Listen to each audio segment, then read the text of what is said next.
सभी सम्मानित नेतागण,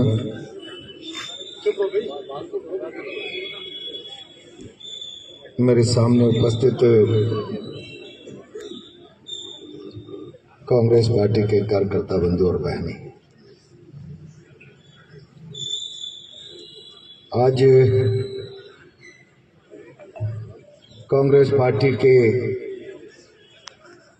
कुछ नौजवान कार्यकर्ताओं को मैं धन्यवाद दूंगा कि सरकार के 2 साल पूरे होने पर सरकार की पोल खोल यात्रा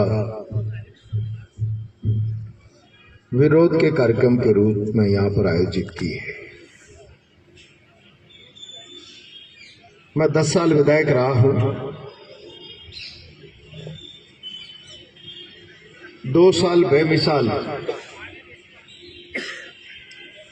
और भारतीय जनता पार्टी का कार्यकर्ता सरकार की उपलब्धियों को एक एक घर तक ले जाएगा।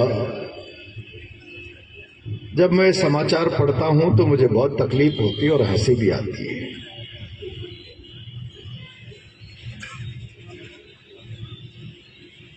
मैंने कई सरकारें देखी है और प्रजातंत्र की व्यवस्था है, जनता जनादेश देती है, बहुमत का दल सरकार बनाता है, सरकार का मुख्यमंत्री होता है, मुख्यमंत्री के नीचे मंत्रिमंडल काम करता है और सारी ब्यूरोक्रेसी सरकार के प्रति उत्तरदायी होकर जनता के लिए काम करती है।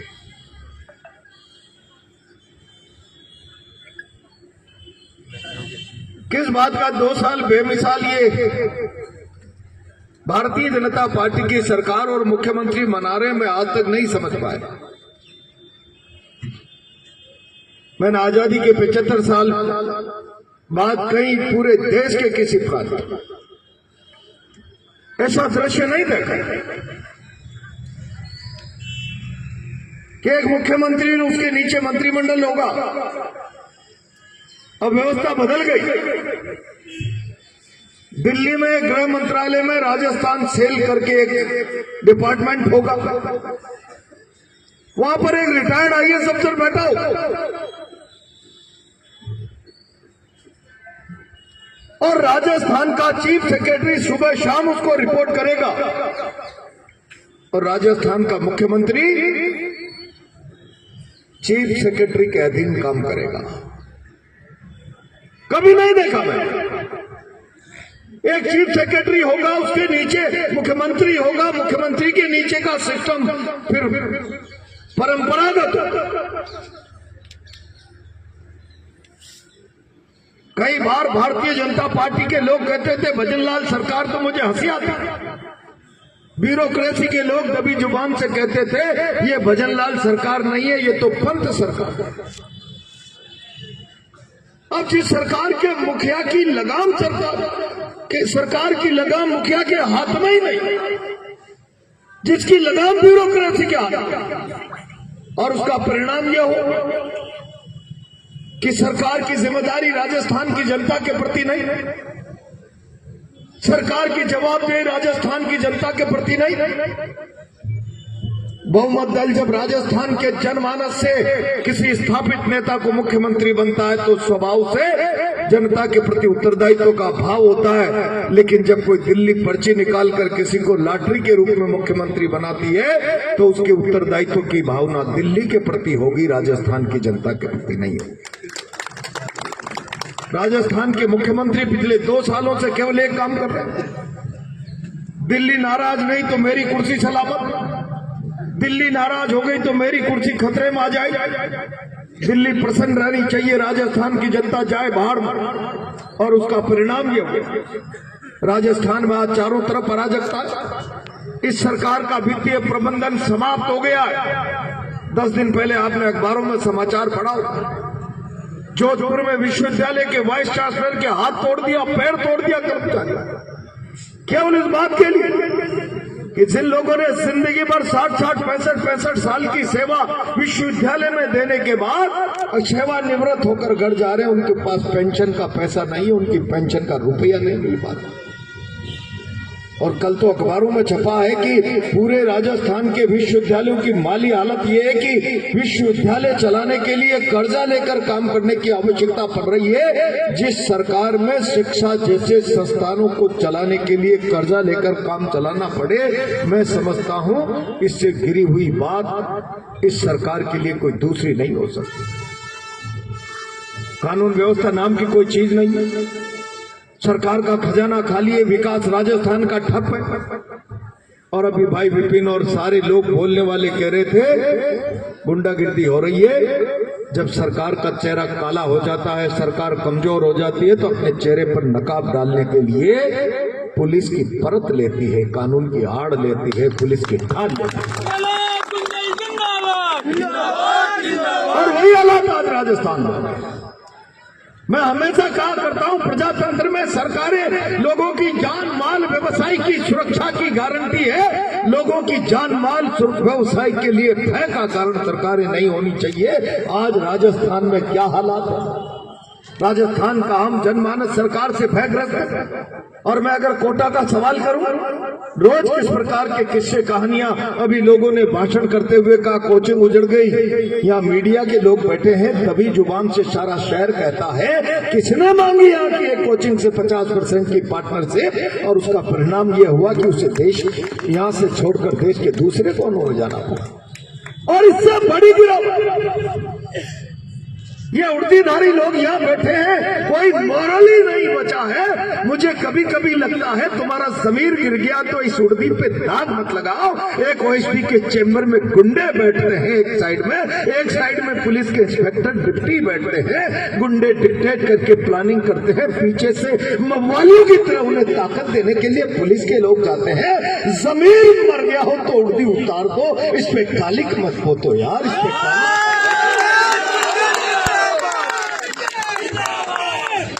ये हालात तो यहाँ क्यों? इससे बड़ी शर्म और जिल्लत की बात क्या हो सकती? गुंडे डिक्टेट करने लग जाते।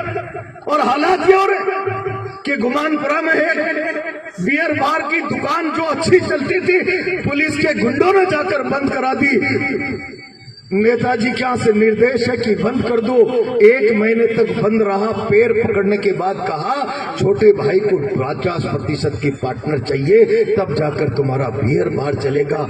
कभी कहते हैं तलवंडी के मेन रोड पे किसी रेस्टोरेंट को कहा है ये पार्किंग सड़क पर नहीं करने देंगे, बहुत ज्यादा चल रहा है, और इनडायरेक्ट में ये संदेश करा दिया गया 50% पार्टनरशिप चाहिए। क्या चाहिए? क्या आप इस शहर को लूटकर खाना चाहते हो? क्या आप इस शहर की व्यापारिक समृद्धि पर ग्रहण लगाना चाहते हो?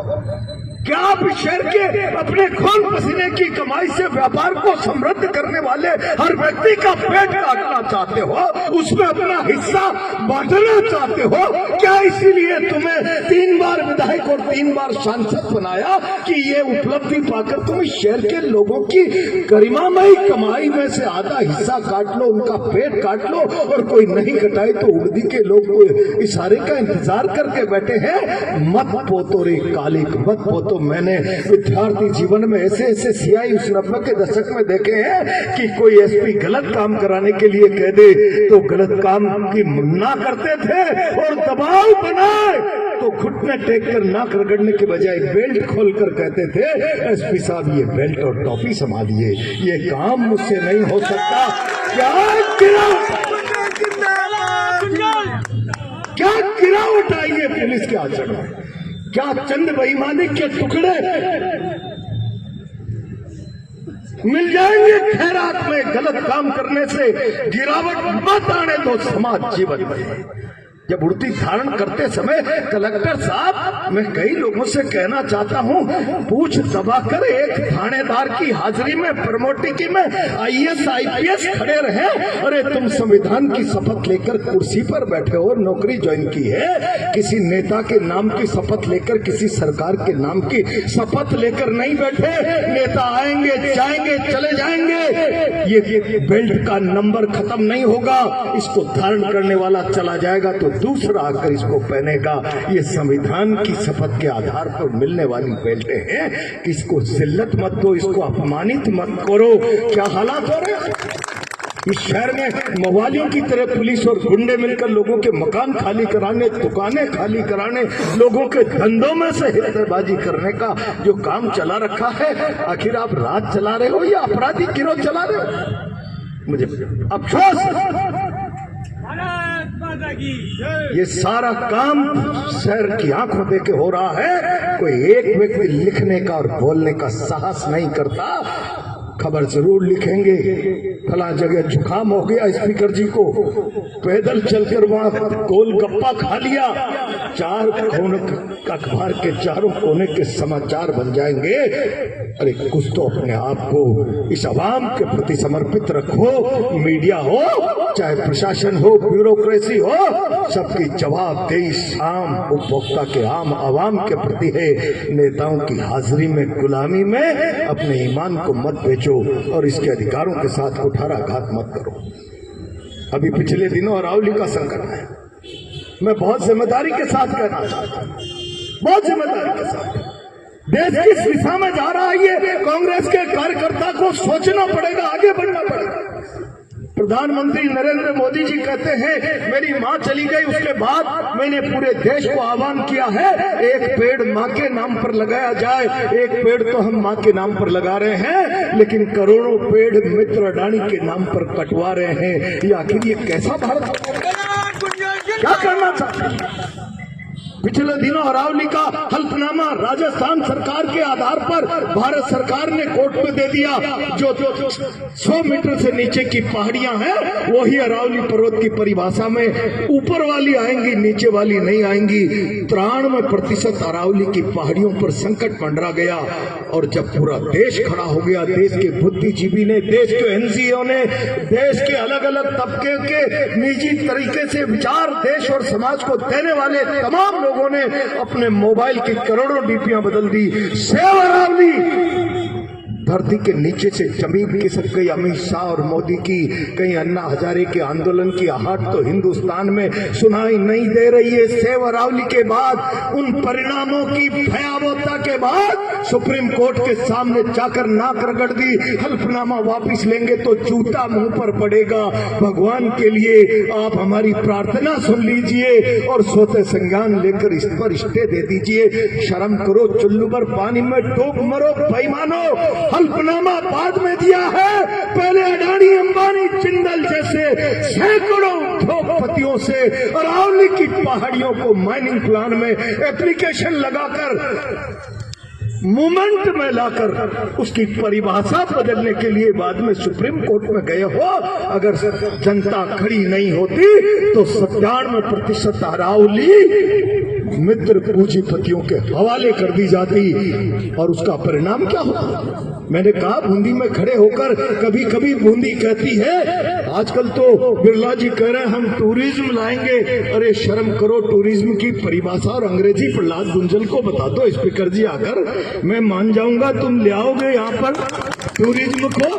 टूरिज्म के नाम पर पता नहीं क्या इवेंट करा रहे हो। या बूंदी कहती है मैं अरावली की गोद में बैठी हुई हूँ, मेरी सुंदरता किसी उदयपुर से नहीं है। और कोटा में हेरिटेज का इवेंट हो और बूंदी की चर्चा नहीं हो, तुम क्या कर लोगे यार? तुम्हारे पास नजरिया नहीं है, केवल अखबारबाजी और लोगों की आंखों में धूल झोंकने के अलावा तुम्हारे पास और कोई काम नहीं है। मुख्यमंत्री जी, आपने बहुत जोर से कहा मैं अरावली की रक्षा करूंगा, अरावली की रक्षा करूंगा। ये सारे के सारे डीजी साहब को मैं धन्यवाद देना चाहता हूं। मुझे पता है यहाँ के एक आध नए बाद में आने वाले अधिकारी भी इस व्यवस्था से पीड़ित हैं और उन्होंने एसपी साहब से गुहार लगाई, आईजीपी साहब से। ये सुधरने वाला नहीं है। गुंडागिर्दी का आलम जो पुलिस पर, मानसिकता पर कब्जा हो गया है, जरा आप आइए और एक दो को लंबा करिए। वो आए तो डीजी साहब उसी मूड में थे कि एक दो और लंबे होने थे, लेकिन वो बच गए। मैं बहुत जिम्मेदारी से कह रहा हूं। आप अभी कह रहे थे अरावली की रक्षा करूंगा, चिंता मत करो। मैं मुख्यमंत्री जी आपसे कहना चाहता हूं, मैंने तब भी कहा था जब डॉक्टर किरोड़ी लाल मीणा ने कहा था कि बनास में से 8-10 करोड़ रुपए रोज की रेती निकल रही। तब मैंने मुख्यमंत्री जी से कहा था, मुख्यमंत्री जी मंत्री का बयान संयुक्त उत्तरदायित्व की भावना से पूरी सरकार का बयान होता है, कोई मुख्यमंत्री भी उससे बदल नहीं सकता, मुकर नहीं सकता। और अगर वो सरकार का बयान नहीं होता तो मंत्रिमंडल से बर्खास्तगी की कार्रवाई की जानी चाहिए थी। डॉक्टर किरोड़ी लाल आज भी मंत्रिमंडल का हिस्सा है, उसके बयान पर क्या कहना है? आप अरावली बचा रहे हो, अरावली की कोख में बनास की कोख को खोद रहे हैं कोटा के नेताजी, उनके मित्र दोस्त। उस अरावली की कोख को मत खुदने दो, उसको मत बचाओ। 20-20 करोड़ रुपए रोज की रेतियां निकाली जा रही है। एक ट्रोली पत्थर कोई लेकर आ जाए तो 50,000 का जुर्माना लगेगा। एक ट्रोली रेती लेकर आ जाए तो पुलिस वाले उसको राज संपत्ति घोषित कराने का वो जो है प्रोग्राम जारी कर देंगे। वो बेचारा रोता रहेगा। ट्रैक्टर ट्रोली का 5 लाख का ऋण चुकाते चुकाते उसकी हाइट से तुम्हारे बच्चों की मानसिकता विकलांग हो जाएगी। एक नेता की गुलामी में तुम किसी गरीब ट्रैक्टर ट्रोली वालों के साथ जुल्म करो, अंदाजा रख लेना कि कल तुम्हारे बच्चे मानसिक रूप से विकलांग न हो जाए। मैं इस बात की गारंटी दे रहा हूँ। ट्रोली लाकर आजीविका चलाता है, 5 लाख का लोन चढ़ा होता है, एक रेती की भर ली और तुमने राजकीय संपत्ति के लिए उसको डाल दिया दब कागजों में। शर्म करो भाई मानो। उसके घर में उस रोज मौत का मातम बनता है। तुम्हारे घर में कभी किसी की मौत होगी तब उस मातम का अंदाजा लगेगा। जिस रोज गरीब का ट्रैक्टर छिनता है, ट्रोली छिनती है, उसकी संपत्ति छिनती है, और तुम्हारे पास नैतिकता क्या है? जाओ। मैं कह रहा हूं कल से 3 दिन से कलेक्टर से मुझे कहना पड़ा कि मैं जाऊंगा, फिर तुम्हें मौके पे आना पड़ेगा। हिम्मत नहीं, लाठी चला सकते हो, गोली चला सकते हो, किसी की माँ ने दूध नहीं पिलाया कि हमारा पैर पीछे हटा दे। मैं कल लपका मैंने कि वहाँ 4 चुमाम अवैध खनन हो रहा, कान में जू नहीं रहेंगी। दूसरे दिन का मैं जाऊंगा, कलेक्टर साहब, एसपी साहब मौके पर आ जाएगा। तुम्हारे सीआई की औकात नहीं कि प्रहलाद गुंजल से आके मौके पर बात कर ले। तेरा कल्पना कर लीजिए कि इस झगड़े को तब जाकर बंद कराया, फिर कल रात में 3 दिन बाद वापस चालू कर दिया। अरे तलवे चाटने की नौकरी कर लो यार। नेताओं की जिल्लत की पराकाष्ठा पार होती है भाई। मैं बहुत जिम्मेदारी से कांग्रेस के कार्यकर्ताओं से कहना चाहता हूँ, ये सरकार बेईमान, इस सरकार के नेता बेईमान, इनके पास कोई नजरिया नहीं है राजस्थान के साथ न्याय और इंसाफ करने का। और जब राजस्थान के साथ न्याय और इंसाफ करने का कोई नजरिया नहीं, जवाबदेही पर खरा उतरने की स्थितियां नहीं, पब्लिक जवाब नहीं मांग ले, इसलिए उर्दी का भय लोगों को दिखाया जाए। और ये जब तानाशाह निरंकुश शासन बन जाता है, कमजोरी के कारण अत्याचार बढ़ाता है, तब विपक्ष को मजबूत और सजग रहना पड़ेगा। ऐसे हालातों में डरा हुआ और कमजोर विपक्ष भी लोकतंत्र के लिए घातक हो जाता है। इनका प्रयास रहता है कि जनता में भय बना दो। उदासीन जनता भी प्रजातंत्र के लिए कलंक का काम कर जाती है। ये परिस्थितियां आज मोदी शाह ने देश में भय बैठाकर विपक्ष को डरा दो, विपक्ष को भयभीत कर दो, असंगठित कर दो, जनता को भय के कारण उदासीन बना दो। ऐसे हालातों में इस भारत के प्रजातंत्र को बचाने के लिए तुम चलाइए। 5 साल का मैंडेट दिया है, 5 साल बाद तुम्हारा जनाजा राजस्थान निकाल देगा, लेकिन 5 साल में तुम इस राज के काले कारनामों पर, नाकामियों पर पर्दा डालने के लिए जनता में भय का माहौल बनाना चाहते हो। कांग्रेस पार्टी और एक एक कार्यकर्ता इस भय का डट कर मुकाबला करे। इन कमजोरों में ताकत नहीं है, ये केवल अपनी कमजोरी को छुपाने के लिए उर्दी का आसरा ले रहे हैं। जो अपनी कमजोरी पर पर्दा डालने के लिए उर्दी की शरण में चले जाए, उर्दी की पर्दी बना दे, उर्दी का दीवार बना दे अपने संरक्षण के लिए, इन कायरों को उखाड़ कर फेंकने के लिए केवल हिम्मत और हौसले की जरूरत है।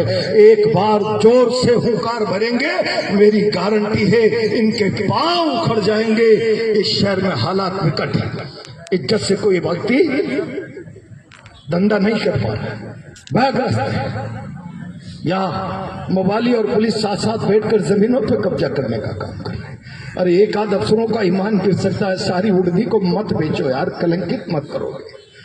तुम्हें अपनी नौकरी अच्छी प्राइम पोस्टिंग चाहिए, कुछ बच्चों के लिए 2 पैसा बेईमानी का चाहिए, उसके चक्कर में तुम सारी इस उड़दी को काला काजल मत लगाओ यार, शर्म करो, सुल्लुवर पानी में डूब मरो, कुछ तो नैतिकता होनी चाहिए। और ये स्थितियां यहाँ पर IAS अफसरों की हो गई, तुम्हें शर्म आना चाहिए। IAS इंडियन सर्विस, अब इसके बाद तो तुम्हें हम कोई इंटरनेशनल सर्विसेज का तमगा तो नहीं दे सकते। इतनी बड़ी सर्विस के बाद तुम जूतियों में जाकर बैठो, थानेदार के प्रमोटी लोगों के अनैतिक तरीके से तुम हाजिरियां भरो नेताओं की। हिम्मत रखो, हिम्मत रखो। मैंने 1980-90 के दशक में जब विद्यार्थी राजनीति में था, इसी कोटा में एथिक्स पे जीने वाले ऐसे ऐसे थानेदार देखे हैं जिन पर कोई SP के दबाव से काम करने की नौबत आए तो टोपी और बेल्ट SP साहब के टेबल पर रख देते थे। ये गलत काम नहीं होगा। जरा कुछ लोग उनमें से जिंदा होंगे, कुछ नहीं होंगे। उनकी स्मृतियां हो तो उनकी तस्वीरों को झांक कर अपने संतस के काले को मिटा लिया करो यार। सरकारी नौकर हो, किसी के गुलाम नहीं हो, मवाली नहीं हो, ये स्थितियां पैदा करो। और ये स्थितियां पैदा नहीं की तो इस शहर को सरागाह जो नेताओं ने बना दिया, तुम भी जानवरों की तरह उसको चरने वालों में शुमार हो जाओगे, उसको लूटने वालों में शुमार हो जाओगे। कुछ तो अपनी इज्जत की परवाह करो। थोड़े थोड़े लोग सब मिलकर अपनी इज्जत की, अपनी नौकरी की, अपनी मर्यादा की परवाह करो। मैं आज इस अवसर पर कांग्रेस के लोगों से कहना चाहता हूं, सिस्टम कोलैप्स हो गया है। मुख्यमंत्री के हाथ में कुछ नहीं है, कोटा में गुंडागर्दी का राज है। अब छाती तान कर खड़े हो जाओ, बहुत हो गया है। 2 साल हमने इस सरकार को, इस गुंडागर्दी को सुधर जाओ ग्रेस पीरियड दे दिया। अब कोई गुंडागर्दी हुई तो जान की कीमत पर पब्लिक का अपमान बर्दाश्त करेंगे। ये संकल्प धारण करके कांग्रेस का कार्यकर्ता जाए। ये सरकार अपने आप पतन के रास्ते पर जा रही है। जरा गरजते रहो, बरसते रहो, हुंकार भरते रहो जनता के हक अधिकार के लिए। मेरा विश्वास है 2028 हो सकता है उससे पहले ही सरकार की विदाई का रास्ता बन जाए। बहुत बहुत धन्यवाद।